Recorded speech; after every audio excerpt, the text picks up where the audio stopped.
তো হ্যালো বন্ধুরা, আজকে নিয়ে চলে এসেছি তোমাদের সাথে একটা নতুন রেসিপি নিয়ে। সেটা হলো ছাতুর রুটি।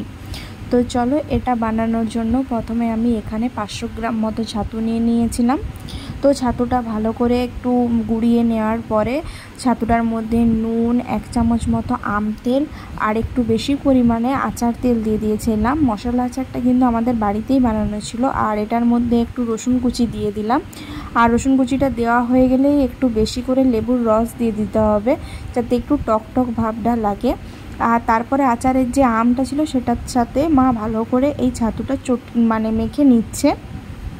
তোমাদের কিন্তু এটা ভালো করে মিক্সড হয়ে গেলে এটার মধ্যে তোমরা কিন্তু অল্প পরিমাণে জোয়ান দিয়ে দেবে। আর এই কাঁচা লঙ্কা কুচি আমরা এটার মধ্যে দিয়ে দিলাম। এইটা ঝালটা কিন্তু তোমরা নিজেদের টেস্ট ওয়াইজ দিও। আর এটা বানানোর জন্য নর্মালি নুন দিয়ে জল দিয়ে আটাটা আমরা মেখে নিয়েছিলাম, কোনো কিছু ময়ান দেওয়ার কোনো প্রয়োজন ছিল না। আর ভালো করে লেচিগুলো মা এখানে কেটে নিচ্ছে। এবারে দেখো, লেচিগুলো ভালো করে কেটে নেওয়ার পরে এরকমভাবে লেচিগুলোকে গোল গোল করে ভিতরে পুর ভরার জন্য মাছটা আঙুল দিয়ে ঘুরিয়ে ঘুরিয়ে ফাঁক করে নিতে হবে। আর এরপরে ভালো করে এটার মধ্যে কিন্তু বেশি পরিমাণে পুরটা দিয়ে দিতে হবে। কিন্তু তোমরা কিন্তু এটার মধ্যে ভরে ভরে পুর দিও। আর মুখটা কিন্তু খুব ভালো করে চিপে দেবে, যাতে বেলার সময় কিন্তু কোনোভাবে রুটিটা ফেটে না যায়, তাহলে কিন্তু ছাতুটা বেরিয়ে যাবে, ঠিক আছে।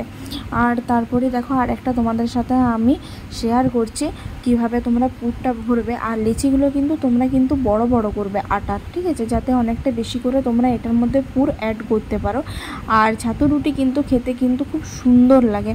তো তোমরা কে কে ছাতু রুটি খেয়েছো আমাকে কিন্তু অবশ্যই কমেন্ট করে জানিও। তো এটাও ভালো করে মা মুখটা চিপে নিচ্ছে যাতে ফেটে বেরিয়ে না যায়। এবারে এগুলো আমরা সবগুলো গোল গোল করে লেচি করে নিয়েছি। এবার এটাকে হালকা আটায় আমরা কিন্তু চাকতি পাল্লায় বেলে নেব। তো ভালো করে বেলে নেবো, গোল গোল করে মা এখানে বেলে নিচ্ছিল। তোমরা দেখতেই পাচ্ছ মুখটা ভালো করে চিপে দেওয়া হয়েছে বলে রুটিটা কিন্তু ফেটে ছাতুটা বেরিয়ে যায়নি। তো এবারে আমি ইন্ডাকশান ওভেনে ফ্রাই প্যানটা বসিয়ে দিয়েছিলাম। তো তাওয়াটা ভালো করে গরম হয়ে এলে এটার মধ্যে রুটিটা আমি দিয়ে দিলাম। তো রুটিটা এক পিঠ হয়ে আসার পর আমি রুটিটা উল্টে দিচ্ছি এই দিকে। এক পিঠ রুটিটার হয়ে গেলে আমি আরেক পিঠ খুন্তিটার সাহায্যে উল্টে নেব। তো খুন্তির সাহায্যে উল্টানো যাচ্ছিল না বলে আমি হাতে করে করছিলাম। তো ভালো করে রুটিটা সেঁকা হয়ে গেলে এটার মধ্যে আমি তেল ব্রাশ করে নেব। তো দেখতেই পাচ্ছ তেলটা ব্রাশ করার পরে রুটিটা কি সুন্দর ফুলে এসছে। তো যাই হোক, আমরা এইভাবেই কমপ্লিট করে নিলাম আজকে ছাতুর রুটি। তো কেমন লাগলো ভিডিওটা জানিও।